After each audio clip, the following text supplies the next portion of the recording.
Hey folks, it's me, Johnwasnever again, back at it again with another video.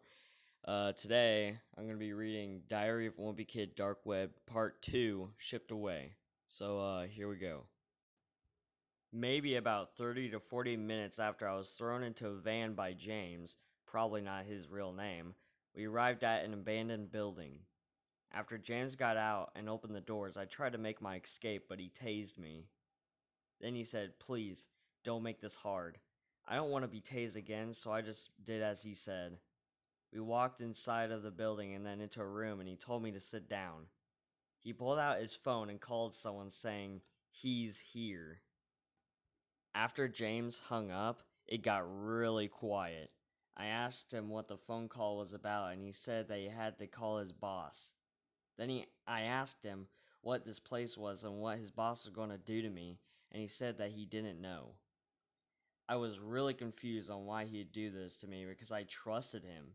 So I asked him why he kidnapped me, and all he said was this: "If you don't shut up, I'm going to tase you again, or worse." I decided to keep my mouth shut. I guess that was a good idea because his boss walked in, and I couldn't believe who it was. "Hey, Greg!" It was Albert Sandy. How and why? I must have been dreaming, so I told James to tase me again, and he did. It wasn't a dream. I asked Albert where I was, and he said it was his headquarters. Then he asked me if I wanted a tour of the place. This isn't Willy Wonka's chocolate factory, but what else was I supposed to say? So he led me through the building. One of the rooms on the tour was at Albert's, where he shipped yogurt and drugs, but mostly yogurt. But the strange part is that Frigley was there. Even Manny was there. My organ harvesting room. Help, Bubby. All of this seemed cool and all, but I wanted to know how this all started. I asked him, and it's the point. He made this place his headquarters back when middle school started, when he got into all this dark web stuff. Then he bought James as a slave to help him with all his dirty work. But after a few years, his service of selling yogurt and organs took off, and he wanted new people to work for him. He didn't want to use his money on buying people, so he decided to use someone from school. For some reason, he thought I would be the perfect person who would like doing this stuff, so he brought it up to me because he knew that I would be curious. So he decided to do tests on me. He hacked into my computer, so whatever I paid anyone to do something for me, it would be James.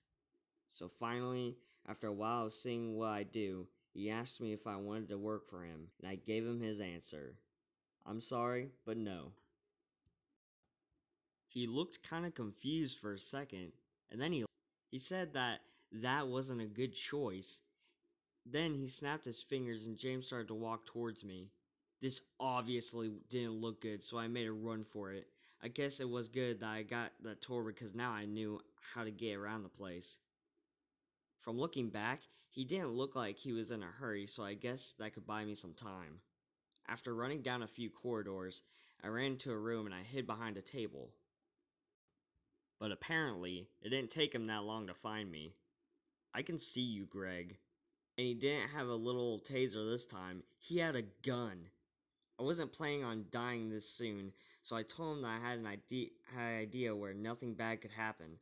I was lucky because he actually put his gun out of my face and he told me to make it quick.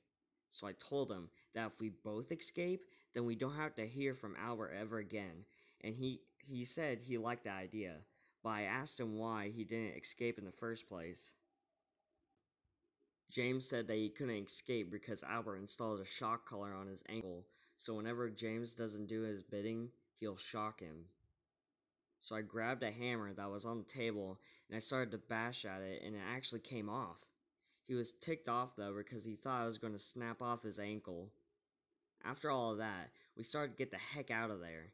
James said there was an exit a few turns from running, but as we were doing that, we accidentally ran into Albert Sandy. He asked us where we were going. And believe it or not, James said, "Get out of my way, you lump of pork," and he beat the tar out of him. Then after pushing through the exit of the building, we hopped into James's van and we started to drive out of there. I asked him what we were going to do about Albert, and he said they had control of all the explosive yogurt below the building, and he pressed a button on the remote-looking thingy.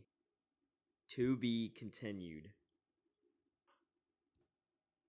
So hey, thanks for listening to one of my videos again. The other one, by the time this is recording, the first video got like almost 4,000 views, and I'm so happy. So I just want to thank all you guys. Keep supporting this channel, and I'll make some more and stuff. What else was I gonna say? Oh yeah, you can subscribe if you want. I don't care what you do. Anyway, see you in the next video. Also, comment whatever LOB you want me to read, and I'll probably read it. Okay, see ya.